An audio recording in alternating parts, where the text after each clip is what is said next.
Hi, Henry. Thank you so much for participating in my project.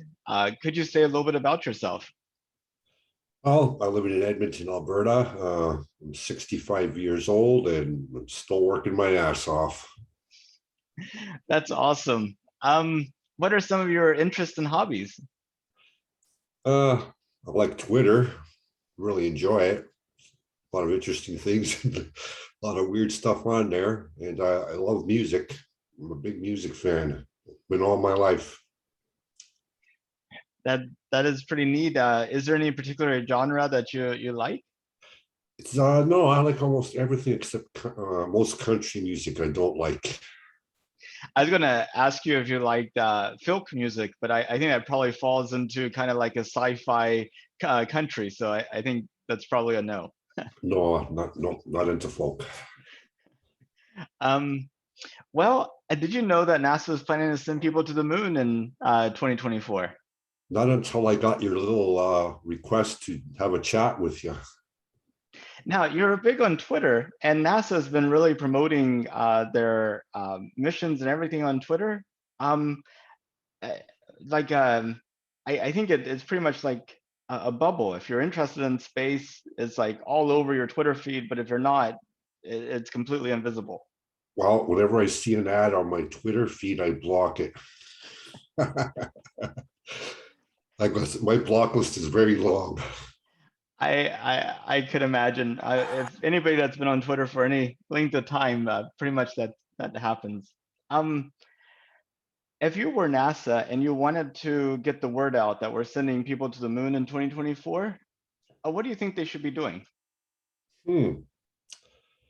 I have no idea. I mean, there's so much ways to go at it these days. You got TikTok, Instagram, Twitter, Facebook. Ugh, yuck, Facebook. Not a fan at all. I only go on there once in a while, but yeah, I don't know what they really could do, but I'm sort of when I heard about it, I was thinking like, why are we going there again? We've already been there and so far away, and it's going to cost them a lot of money. And there's so many other things that money could be spent on down here that need looking after, like with climate change, and that's a big worry for the whole world. And spend billions going to the moon. I don't know. Yeah, no, that's a very fair point. I mean, it's really hard to justify in the sense of everyday life here on Earth. But I wanted to ask kind of something about the long-term future of humanity. I mean, we need to take care of climate change. We need to take care of social justice. We need to take care of poverty and hunger and lots of other problems. But if you look at the long-term future of humanity, like 500 years, 1,000 years, 2,000 years out, do you think humanity will be forever Earth centric, or do you think at some point humanity actually branches out into the rest of the solar system and nearby star systems and beyond? I don't think we will ever leave Earth because the technology, like how would we, it would take forever to get somewhere. Like how close is the nearest solar system is thousands of light years away. But are we ever going to have that technology to travel like on TV or movies? I don't know. I don't think so. Can't But break the laws of nature. that's true. You can read them a little bit more thoroughly, though. But I think the most realistic way we make it to another star system is we figure out how to put people in like some type of hibernation state and Right. send Yes. them on a multi-hundred-year voyage. Everybody they knew is passed on, and it's pretty much a one-way trip. But um, I mean, it seems like that technology is not what we don't have it today, but I mean, it seems like it might be possible. Well, that's one way to look to do it, right? Hibernation, like keep studying those bears, the polar bears and the black bears, and maybe they'll give us a hint or a clue on how to do that, right? Yeah, exactly. And these worms that live for hundreds of years on the bottom of the sea or something like that. There might be all sorts of things we could learn. What's that old? There's a fish up in the Arctic that's like supposed to be thousands of years old. Wow. I'm not familiar with this, but I'll have to Yeah, look it up some after this. ancient fish that keeps that they know is swimming around out there, and he's very old. I don't look into his genes. I know I, I wouldn't want to live forever or for into my hundreds. That would be like crazy. Man, I wouldn't want to live that long. Like I read a story yesterday. They think that the outer limits for human age is or longevity is 150 years. And I'm thinking, I'm 65. I'm going to retire soon. If I retire like next year, do I want to live till 150 for another 60, 70 years? Like, what am I going to do with myself? Right? That's Yep. oh, But I mean, on the other hand, look at all the experiences and perspective that you have that is very unique based upon, those 60 years that you've been around. I don't know. I haven't had a very interesting life. I lived in one city for like 40 years, and now I've been here in this Edmonton for a long time. I used to live in a city called Thunder Bay, Ontario for a long time. But lost my job, technology changes. I was in the paper industry, and paper industry's dead. Yeah, I know. I got an article written about my project in the Houston Chronicle last December, and everybody's like, "You're famous." I'm like, If people read newspapers, I would be." I haven't read a newspaper in, oh man, like probably 15 years.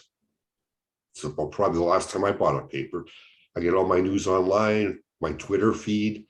But I follow try to find a lot of interesting people that, different perspectives so that keep up on what's going on in the world.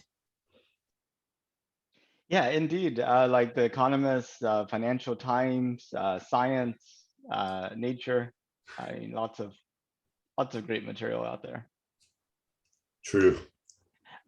So you said, there's like pressing problems here on Earth that doesn't make sense to be spending money in this direction.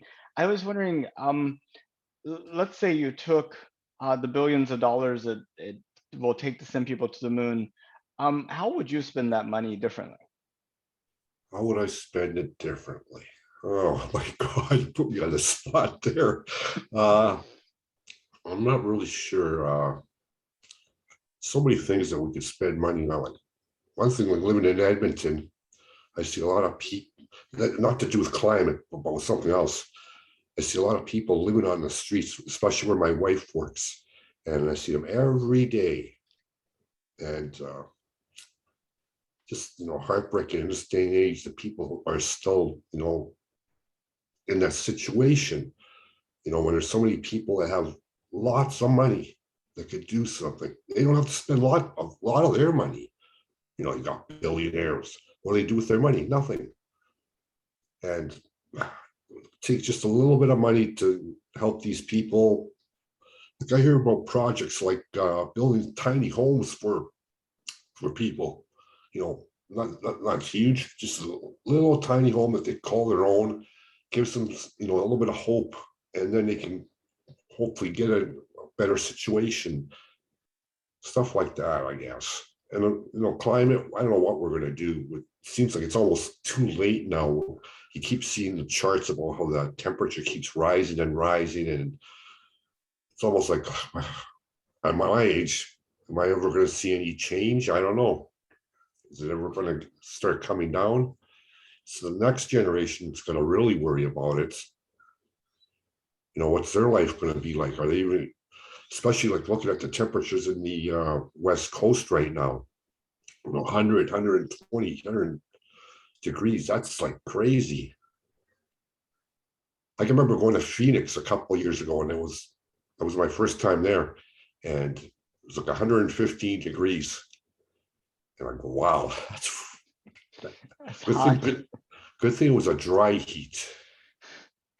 Yeah, we don't have much dry heat here in Houston, where it's a sauna when it gets hot, but luckily I it have doesn't get to been 115. I have been to Houston. Oh, what do you think? I liked it. I came for a football game. Oh, wow. Which one? I'm a big Patriots fan, so I came down to see the Patriots in Houston play a couple of years ago. Oh, well, that's awesome. I'm glad that you came and visit. I had a really good time. I was only there for a short weekend because I used to do that like once a year. My wife gave me permission to go to a football game because she knows how much I love the Patriots. So that year it worked out that I could go to the Patriots.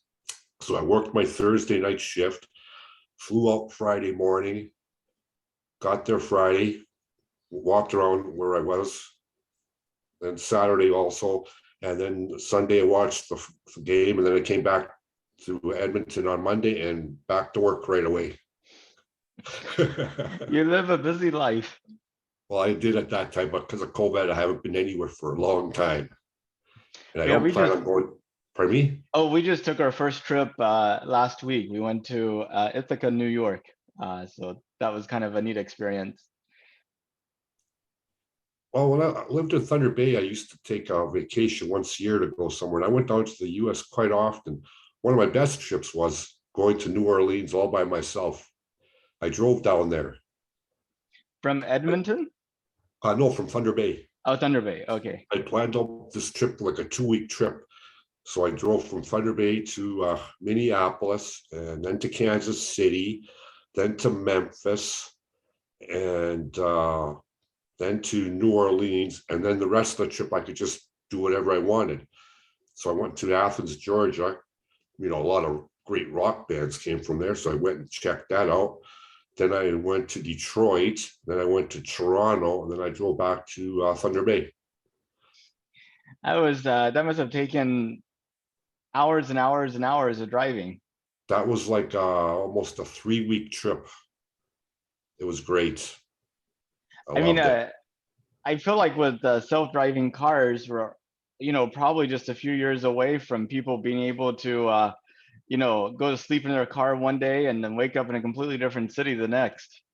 Me and my wife have discussed self-driving cars, and that will be one thing that will never be in our household because we like to drive. We drive a stick shift.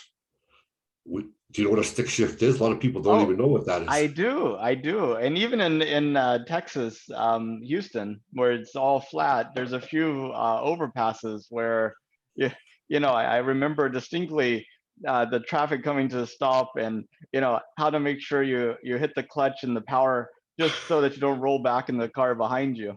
Right. When I first learned how to drive a car, it was on a standard. My brother taught me. Yeah. He only gave me a 5-minute lesson. Didn't even take me on the road to show me how to drive. We were at a party and we left the car there. So we had to go back and pick it up. And I drove in my car. And he says, "You're going to learn how to drive a standard today."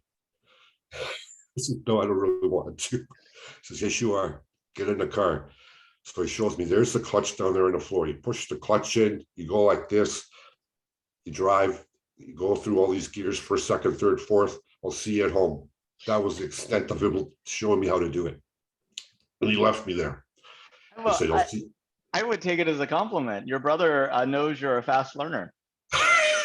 Maybe he did, yes. May he rest in peace. Yeah.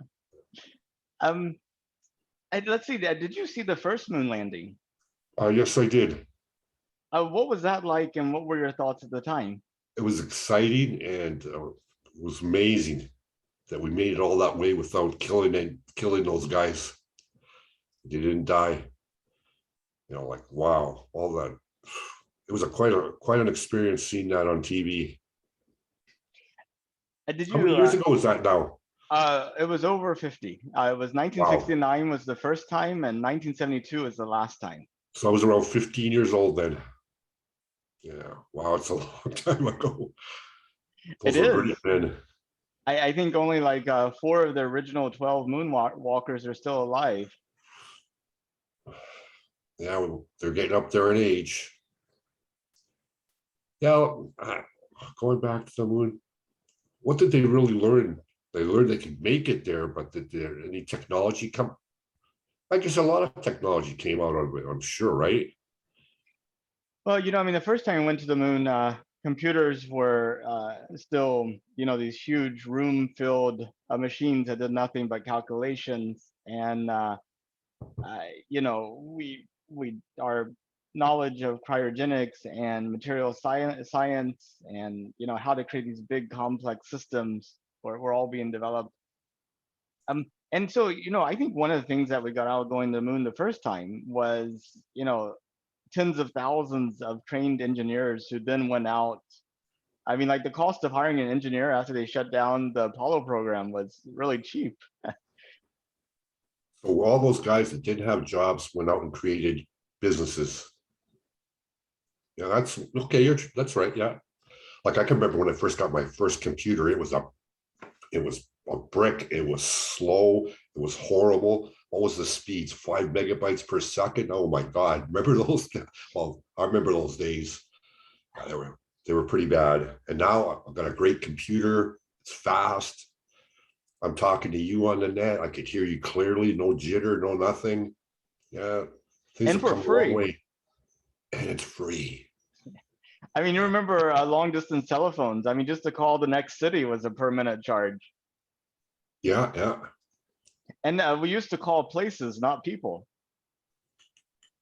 I can remember like my relatives are from Finland and calling them was quite an expense. So he didn't call them very often. It's like it had to be a special occasion when you wanted to talk to your relatives way over there. Yeah, and now video chat's a norm. I Right. mean, Doesn't cost anything, doesn't just cost your monthly anything. fee. And where I live, we have a really great connection. It's like awesome. Like 500 megabyte. Yeah, 500 megabytes per second. It's great. That's I got, amazing. I got no complaints. No. Have you heard of Starlink? Starlink, no. Yeah, so SpaceX, Elon Musk company, has a satellite division called Starlink that's putting, thousands of satellites into low Earth orbit to provide So, high so speed he's going internet. he's going to block my view of the stars, is he? Well, he says that it they're working on making it so that the satellites don't reflect any light towards the Earth, and that you wouldn't be able to see them. Um, but I mean, it is a concern of astronomers. All these satellites up there that are kind of blocking their view of things. And accidents do occur. They might run into each other. Absolutely. Yeah, space traffic management is something that's, I mean, whenever you have a vehicle that's going around the Earth every 90 minutes, it's going fast. So why does he want to put these satellites up in space when internet speeds are so fast already? Like we got 5G and they're working on 6G and 7G and 8G, I'm sure. Well, I mean, it's great if that's available, but there's a lot of rural communities where you don't have, high-speed internet access. Right, because I live in Alberta is a lot of rural communities, and I hear these ads on radio and TV and even on Twitter for a company called Starlink, and they're touting their speeds as 50 megabytes per second. Oh my God, no thanks. So yeah, okay. Well, that's government could do something there, like roll out high-speed internet to these communities instead of building these billion-dollar dishes up in space, because I'm sure that's what they cost, right? Going to be billions of dollars to put them up there. I'm sure it's around that for sure. But I mean, it also provides access to remote areas that you don't have people living, which such as the oceans, and so you could be on a cruise ship and have high-speed internet access as an example. In this day and age, who would want to go on a cruise ship? I haven't been on one in like 20, 30 years. I feel like going on a cruise just for the heck of it. You've actually been on one? I've never even thought of it. Never. Okay. Not in my life. No. Same with my wife. She went on a cruise once when she was young, and she said she'd never do it again. She just did not like the experience at all. She actually got off before the end of the trip. Okay. Well, I mean, do you have any idea of what about it she didn't like, She or you don't didn't like? like being crammed in with people, I guess. She's a little bit claustrophobic and she just didn't like the experience of so many people around. Hmm. Yeah. Yeah, and that's like I always ask people, if it's safe and affordable, would you go to space? And a lot of people say no, they have no interest in going to space. And the most common reason I remember is claustrophobia. They just don't want to be stuck in a capsule for days and weeks at a time. Right. Uh, and so if you can make it much bigger, then. But it's kind of interesting. So on one hand, uh, she likes to drive. You like to drive these long trips, which you're inside of a small car during that Yeah. time. Uh, but I guess you get to go out and you get to see the world. So it's like, you're not like constantly in the car. And like living in where we are in Alberta, to get anywhere takes quite a while. Like her parents live in Winnipeg, and that's like about a 18-hour drive. So it's a good thing that there's two of us driving. But I'm the one that does most of the driving. I usually do about 12 to 14 hours of driving. Then she just does the last little haul to get us there. My Because that's biggest where her problem parents, of my biggest problem with letting other people drive is I have trouble losing that control, and I often offer a lot of advice why other people are driving. my wife is a horrible passenger in the city, but on the highway, she's great. She lets me have control. That's that's good. Um, well, if it was safe and affordable, would you go to space? I would go to space to have a look at the Earth because I've seen those great shots of they take from space, and you just see the colors and the oceans and the clouds. It looks so amazing. I would just go to have that one view. Yeah, I A- would do that.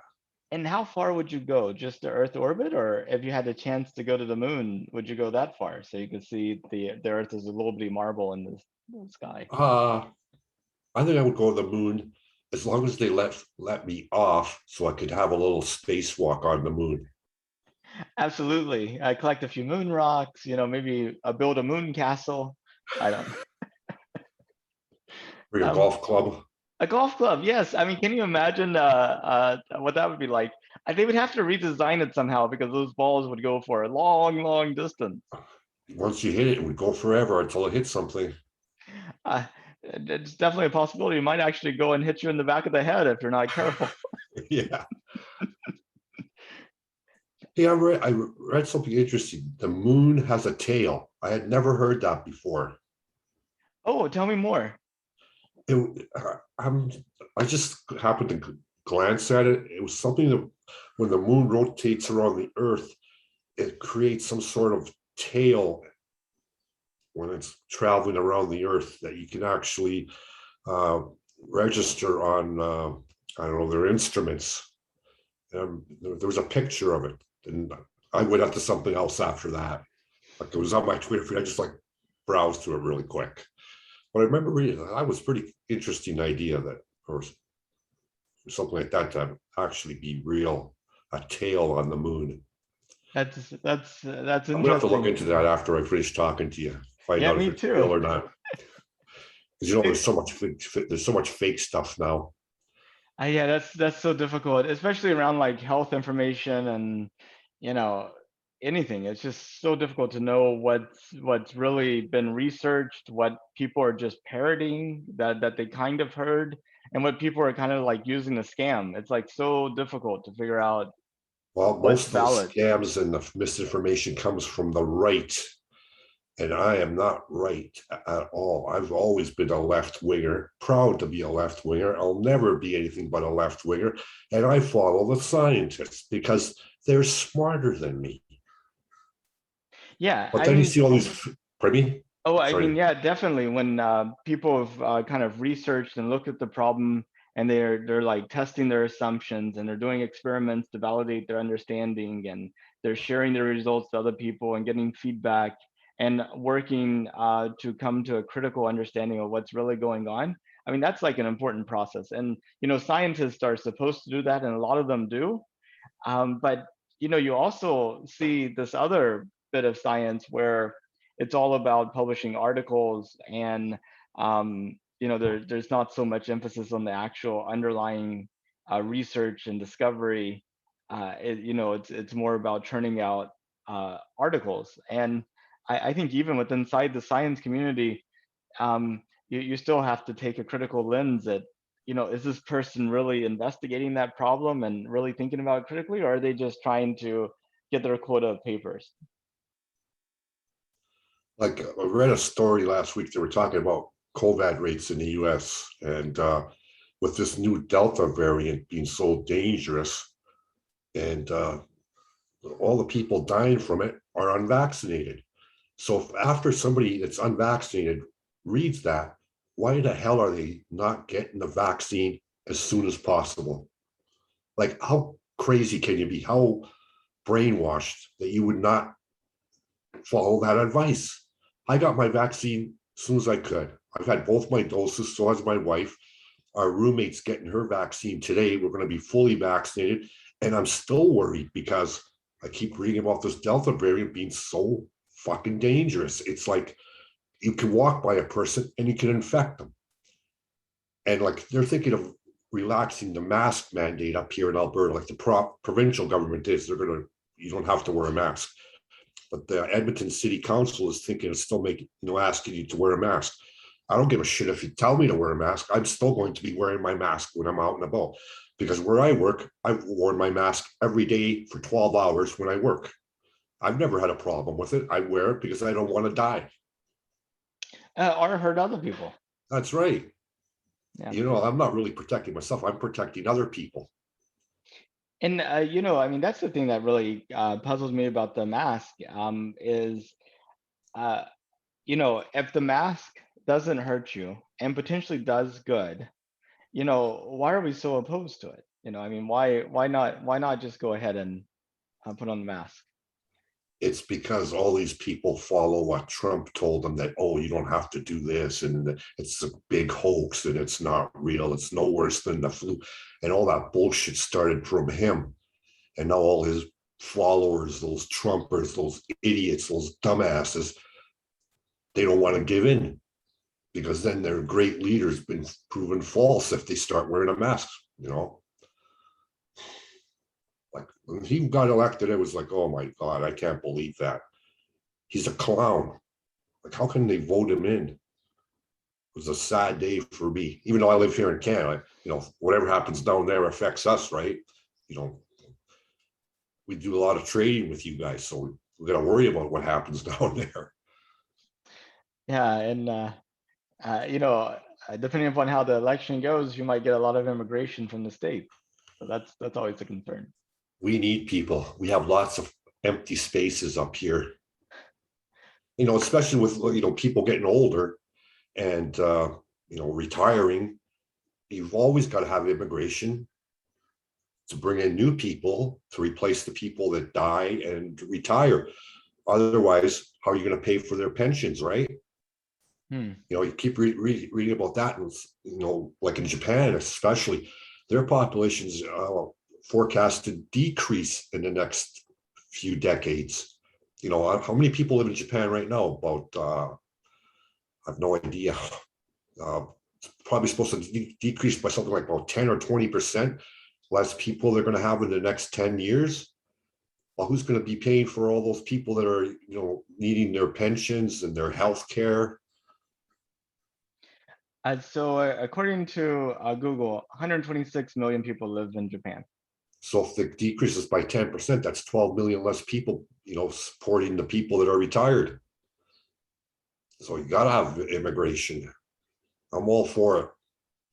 Look, I think Canada brings in somewhere between 250,000 and 300,000 people every year.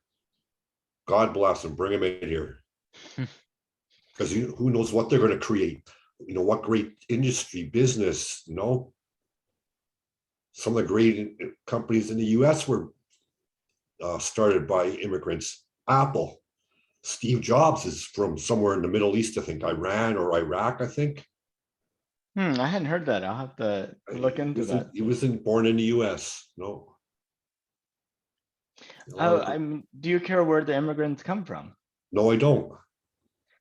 come from anywhere. Because if they want to come here, that means they want a better life, doesn't it? It does, and that they're willing to do whatever it takes to get it. Right? Because I know when my parents came here a long time ago, they came here after World War II.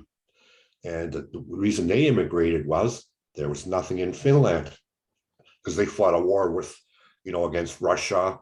And, they lost badly, I'm sure. They only had like 3-4 million people at that time. And you're fighting the Russians, they had 100 million people at that time. And they got crushed. So there was nothing there for employment because it was basically an agricultural and a forestry country. So they came here to get a better life. And they settled in Thunder Bay because it reminded them of their home country. And there was a lot of people that were from Finland that had already immigrated there. There's a big Finnish community in Thunder Bay, still is. Now, your views on immigration, would you say that they reflect sort of the views of Canadians in general, or do you think you're more kind of accepting than the average No, I Canadian? think most Canadians realize that we have a need for immigrants for what I was saying about, to keep, pensions and the economy growing. If you have less people, economy shrinks. It's basic math. But at the same token, we talk about climate change, and that's sort of increasing consumption gone wild. At some point, don't we need to like kind of have like a steady non-growing economy where we're kind of just You're living putting me within? on the spot. Yeah, that's true. But I'm sure they'll come up with some sort of technology, like electric vehicles are really starting to boom. I don't know if I'd ever buy one because they're too quiet. I like to hear the roar of the tailpipe. But there's a lot of yeah, I hear that's a common thing. People are talking about speaker systems to kind of emulate creating the noise so that you feel like you're in one of those cars, even though it's electric. Excuse me. So I mean, immigration to the United States from South America is something that a lot of people get really have strong views against. What would you think about Canada setting up some type of operation on the southern border of the U.S. To kind of help to absorb and redirect some of those people looking for a better life even further north? I would welcome them to Canada, no problem. So everybody wants to be happy and they want to provide for their families, and that's why those people are leaving. Nobody wants to leave their country. They don't. They leave because there's nothing there. There's no jobs, or they're in some country that has, civil war or totalitarian government, and there's no future there. So they want a better life for them and their children. Why else would you leave? You wouldn't leave the US if you didn't have to, would you? I wouldn't leave Canada if I didn't have to. But yeah, those people are leaving because there's no other choice. And that's going to happen more and more, especially like you say with climate change, because those countries are going to become unlivable because of temperatures, or the forests are going to start disappearing. They won't be able to grow crops. That'll be a problem in the US because of, no water. You look on the West Coast, you guys are running out of water very quickly, aren't you? Yeah, I mean, if we get floods in Houston, and then we have drought in the Midwest, so it's a problem. I saw a picture of Lake Mead. It looks pretty empty, doesn't it? I haven't seen it. I need to take a look. I've been to Vegas once, and when you go into Vegas, you fly over the Hoover Dam, and you can look down. You can see Lake Mead, and you can see where the water used to be and where it was. That was quite a few years ago, and I think Lake Mead is at its lowest level since they filled it. So where are they going to get water? How are they going to conserve it? Because with 100, 120 degree temperatures, that's a lot of evaporation happening.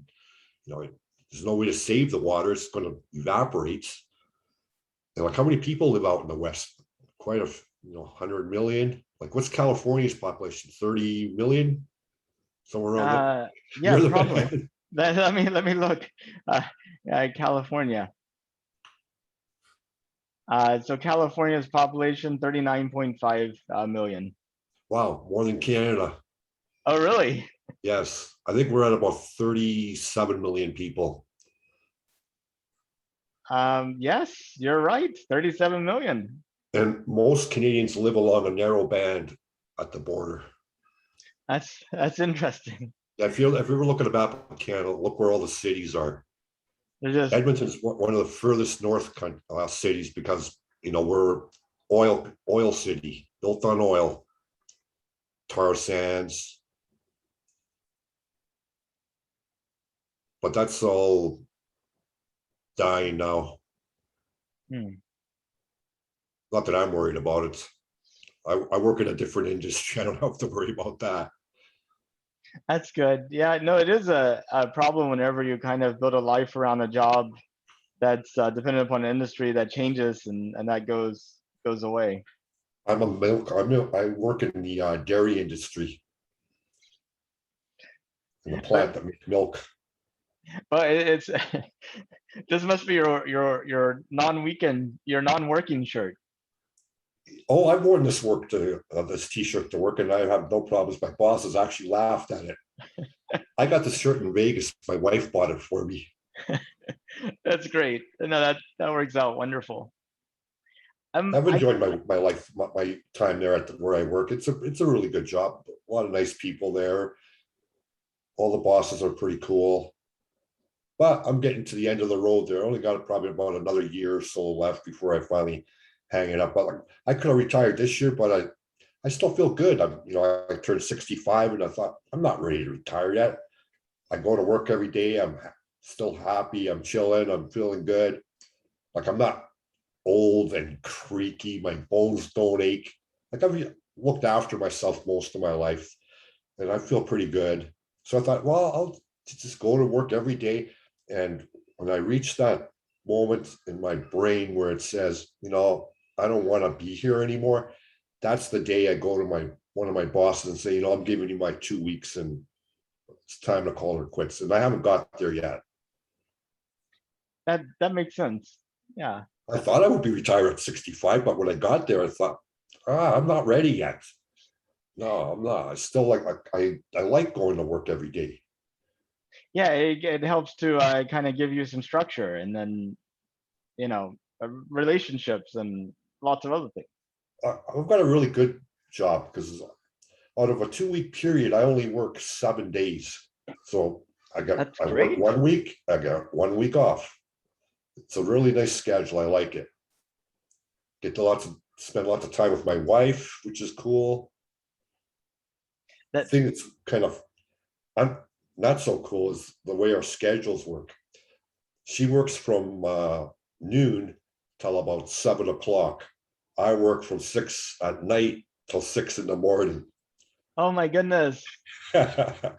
Yeah, So you only have like less than 8 hours, non-working time. right. And gotta get some sleep in there too. And we only have one vehicle between the two of us. We're not buying another vehicle because I only have a year or so left to work. We decided, no, we're not going to buy another car. We'll just figure it out. She was actually thinking of buying an electric bike to get back and forth to work That because her work is closer to her than mine. Mine's another 10 kilometers past where she works. would that still be feasible in the winter time? No. When I first moved here, I actually did ride my bike in the winter time for quite a few years. I always enjoyed riding a bike. And it was only like for our last house, it was only 5 kilometers. So summertime, it was great. Get to work in about 10 minutes, right? Winter time, that was usually anywhere from like 20 minutes to 40 minutes to get home. But that's why I bought a fat bike. And that was great. Never had to worry about getting stuck with that bike. And it keeps you in shape. Absolutely. It's funny, driving a car to the gym just to get on a stationary bike. That seems kind of Yeah. Seems kind of counterproductive. You have a lot more fun just having the bike and going on a trip through the trails and stuff. For a couple of years there, I used to ride my bike. I got into yoga. So I would ride my bike to the yoga studio, practice yoga, and then get on the bike, go back home and relax. Yeah, I did that for about 5 years. But then with my schedule changed at work and it was getting difficult to find the time to go that was, convenient for me. So I gave it up. But I did tell my wife that when I retire, I'm going to get back into yoga. So hopefully I live up to that because I really enjoyed it. It helped me lose a lot of weight and flexibility. And like I said to my wife, it helped me at work because, I got to move all the time. I'm lifting heavy crates of milk and that. So it helped me there, I'm sure. Because I used to have major back pain, the lower spine pain right by the butt there. All for years I had that. I did the yoga at the beginning there. And after about 6 months, I've never had that back pain again. Even to this day, I don't get back pain anymore. But that's good. When I started yoga, my wife says, "Are you sure you could do that?" I says, "Well, I'm going to find out, aren't I?" So I signed up. They used to have this class every Friday and it was by donation. But there's no sign up for it. You just showed up. And if there's a spot, you can get in. So I started going to that. It was at 9 o'clock till 10 o'clock. So when I remember the first time I came home, my wife asked me what I thought of it. I says, "Oh Christ, that was hard." She says, "Are you going back?" I says, "Hell yeah." So I kept doing that for a couple of months. Then I decided to sign up for a 3-month trial membership. I did that. Then I go like a couple times a week. Next thing you know, I signed up for a yearly membership and I'm going like almost every day. I got hooked. And I did. For a year, I went every day, at least once or twice a day. Do you remember why you stopped? Why I stopped? Oh, because it was my work schedule. Like I just couldn't find the time to go anymore Hmm. because it was inconvenient. Just couldn't do it. I miss it. I will do it again once I retire. I'll have more time and be able to go every once in a while. I'm not going to go hardcore like I did before. I'm just going to go like once or twice a week. That's it. Something to do, keep me in shape.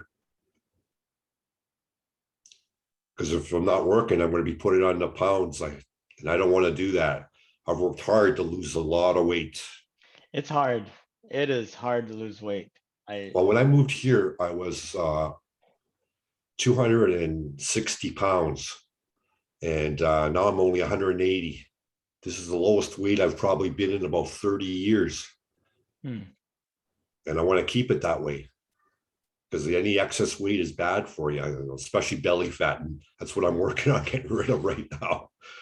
That's why I gave up drinking beer. I don't drink beer anymore. No, not for quite a long time. Occasional beer, not like before though. Now I stick to scotch. That's my drink to go now. What do you like to drink?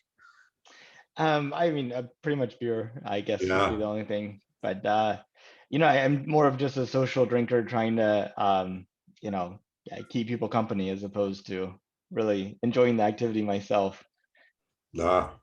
I haven't gone out to a restaurant or a bar, well, since COVID, but even before that, we hardly ever went out to go eat.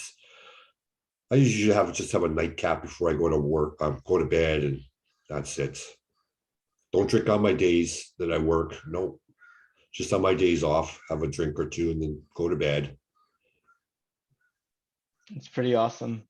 Um, well, I see this project as sort of like a time capsule. Like the primary audience for these videos, in my view, hasn't even been born yet.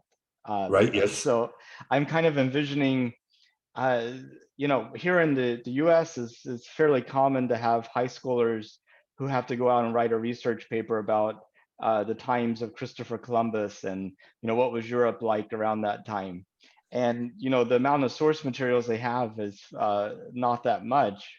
But take for imagine, a couple hundred years from now, we have high schools on Mars, and this Martian high schooler has been given a project to go and figure out what time was like before we started taking those next steps into space, which they kind of see as us going back to the moon in 2024.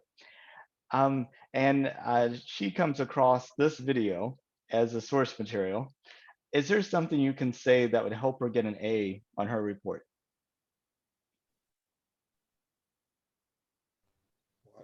Hopefully that the world is a better place. That's all I can think of is that I hope that the world is a better place and people aren't so worried about them, worried about themselves. They worry about everybody and take care of everybody. So, But I think people. I look at my children, and they're not really community minded, and they're very. I mean, they're smart. They're good kids, I think. Um, but they're very self-centric, and I look back at their lives and I realize everything about our lives have been about them, making sure they get to school on time, that they're doing their projects, that they're going to this, and you and for 18 years our entire universe has revolved around them. So how could you not walk away from that experience thinking the world revolves around you? And then I think about my own childhood. My mom was a home healthcare nurse who used to go to like people's homes to, check up on them. And at that time, she was able to take me with her. So I was like in elementary school, and I got to see my mom, kind of take care of people. And those people were excited to see me. Something older people like younger people. Um, yes, they do. and so it kind of worked both ways. And I feel like I'm a little bit more community minded than my children are. And I if I had to say why, I think it had to do with those personal experiences as a child. Well, today everything's like social media, right? And like you say, your kids, I'm sure they're on social media quite a lot. And so what are they looking for? They're looking for how many people like their videos or like their tweets or like their TikToks or Instagram or Twitch or whatever, right? So it's all centered on how many people like me, isn't it? Absolutely. Whereas you and me, I don't give a shit if anybody likes a tweet that I put out there. I don't tweet very often. I like to just more look through my feed, but I'm not concerned with how many people view it. It's just, once in a while I get a thought and I want to put it out there. It doesn't matter how many people see it. I'm not concerned about that. But the younger people, I think they really worry about that. That gives them some sense of their worth is if they get thousands of likes, well, hey, I'm great then. Like all those YouTube stars, like making so much money on YouTube from what? From people liking their little videos. Like what's his name? Jake Paul there, the YouTuber box or whatever you want to call him. And I'm sure a lot of young people look up to him and think, wow, I want to be like that. I want to make money on YouTube. I don't want to work. I want to do a job like that, which is great for him. Like he found it. He was one of the first ones, wasn't he? That was able to make money off YouTube. Yeah, I don't know. I kind of purposely try to be ignorant in that area. I'm not a YouTuber. I only go up there to look at music videos, see if there's a band worthwhile to get their music or not. Hmm. Well, I really appreciate your time, Henry. Thank you so much for agreeing to talk to me, and I thoroughly enjoyed it and learned so much from you. Well, thank you. I was pleasantly surprised when I got your request that if I wanted to talk to you. And I thought, well, why not? See where it goes. I hope I didn't embarrass myself. But thank I you very much. And it was a pleasure talking to you. You take care, okay? You And too. good luck with your project, okay? See you later. Okay, thank you. Bye-bye. Bye.